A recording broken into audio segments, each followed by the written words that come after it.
Donald Trump hit where it hurts most in New York fraud ruling. Donald Trump's latest legal loss hits him where it hurts most because it takes aim at his very identity.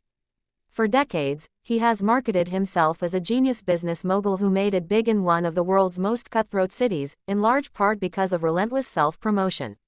That image, forever tied to New York deal-making, catapulted him to international fame, allowing him to reinvent himself first as a reality TV star and then ultimately the President of the United States.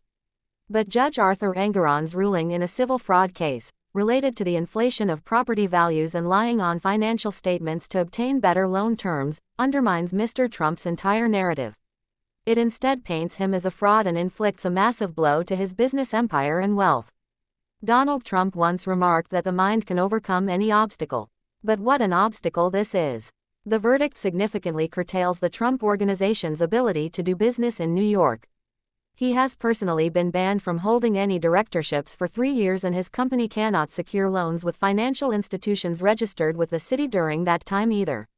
He has been hit with an enormous financial penalty of $355 million, which jumps to more than $450 million once interest is included, and that far exceeds how much cash he has to hand. His business will continue to be watched by an independent monitor, with a separate independent director of compliance also signing off on major business decisions. In perhaps the only bright spot for the former president and Republican frontrunner, the Trump empire was spared from the equivalent of the corporate death penalty, the cancellation of its business licenses. Key findings in Trump's overwhelming fraud trial loss. The many lives of Trump Tower.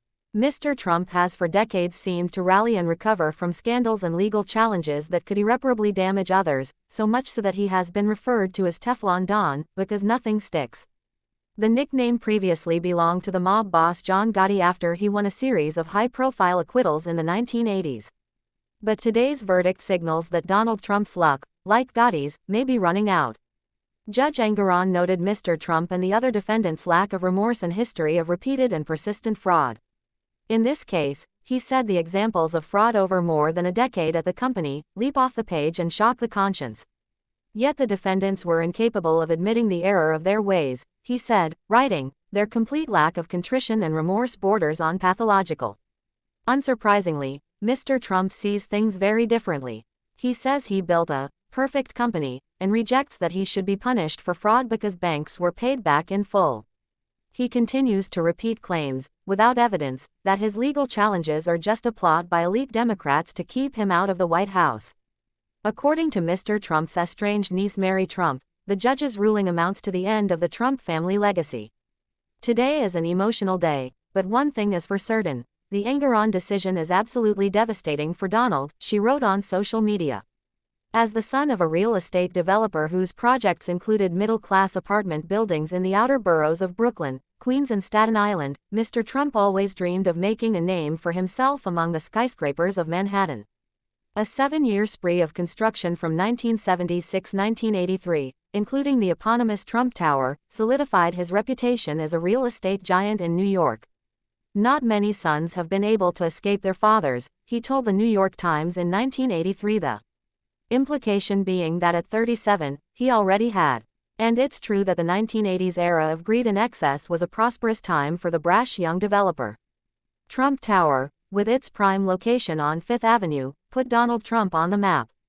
Once his reputation was established, he subsequently put his name on every project he did. By the early 1990s, though, Donald Trump filed for several corporate bankruptcies and nearly lost it all. It was during this time that Rich Hirschlag, the chief engineer in the Manhattan Borough President's office, worked with Mr. Trump and his organization on the Riverside South project, a redevelopment in a former rail yard on the Upper West Side. He says it meant everything or darn close to everything for Donald Trump to be seen as a successful real estate developer, and in particular build an empire from his father's legacy.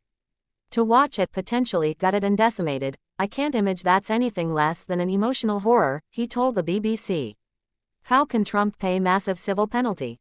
It is not yet clear how Mr. Trump will pay the nearly $500 million that he is liable for, and if that will involve selling any assets or businesses to raise the cash.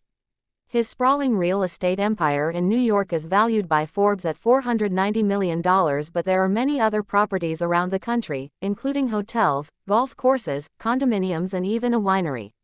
Selling any of his prime Manhattan real estate would be a fresh indignity for the former president, and a decision he would not take lightly.